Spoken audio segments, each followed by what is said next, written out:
Assalomu alaykum. Hurmatli Doktor Umarov kanali kuzatuvchilari, sizlar bilan yana men. Hozir sizlar bilan mamnuniyat bilan bir natijamni o'rtoqlashmoqchiman. Mana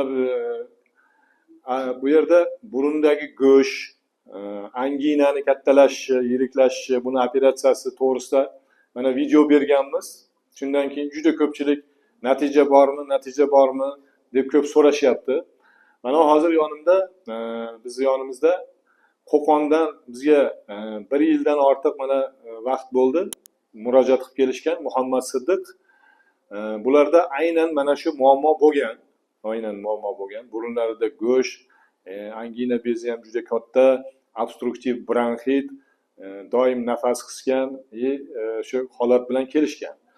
Mana 1 yildan oshiq vaqt o'tdi. Buning ichida bir 4 marta kelishdi. 4 marta, 5 marta shu bizga murojaat kelishyapti, xalq qo'zg'algan paytlarida.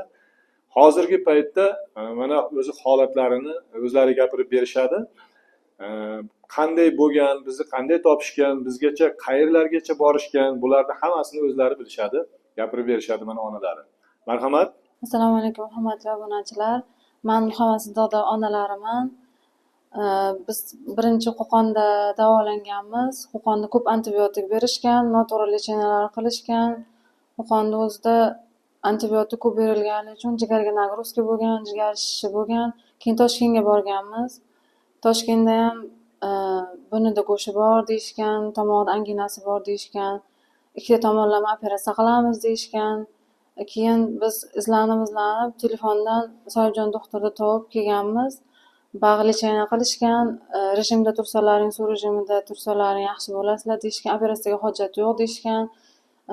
Jigarni tabletkalar bilan, oddiy yo'l bilan davolasa bo'ladi deyishgan.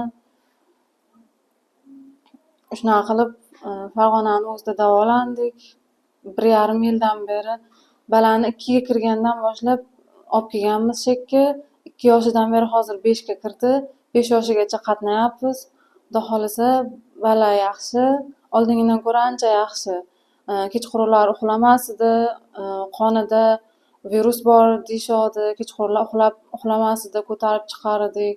Kechqurunlar bilan ovqat umuman yemasdi, suv ham ichmasdi. Majburlab shpritsni og'ziga suv jo'natar edik. Ancha qiyin bo'lgan, umuman uxlamagan paytlari bo'lgan. Umuman oylab ovqat yemagan paytlari bo'lgan. 5 yoshgacha hozir ancha yaxshi. Xudo xolasa. Hozirda ahvoli qanaqa? Mana o'sha oldingi muammolardan, oldingi shikoyatlardan nimalar bor hozir? Yoki nima qolmadi hozir? Mana kechqurun yaxshi uxlayapti deyapsiz. Burundan yaxshi nafas olyaptimi?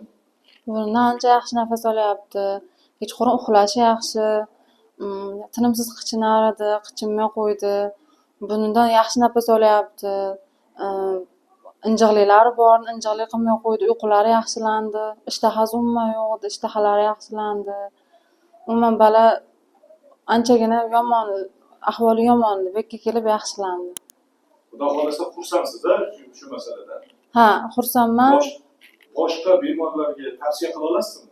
Boshqa bemorlarga 100% tavsiya qila olaman. Kelinglar, bekka kelinglar, davolaninglar. Xudo xolasa yaxshi bo'lib ketasizlar. Endi masalan sizga qandaydir bir murojaat qilishsa,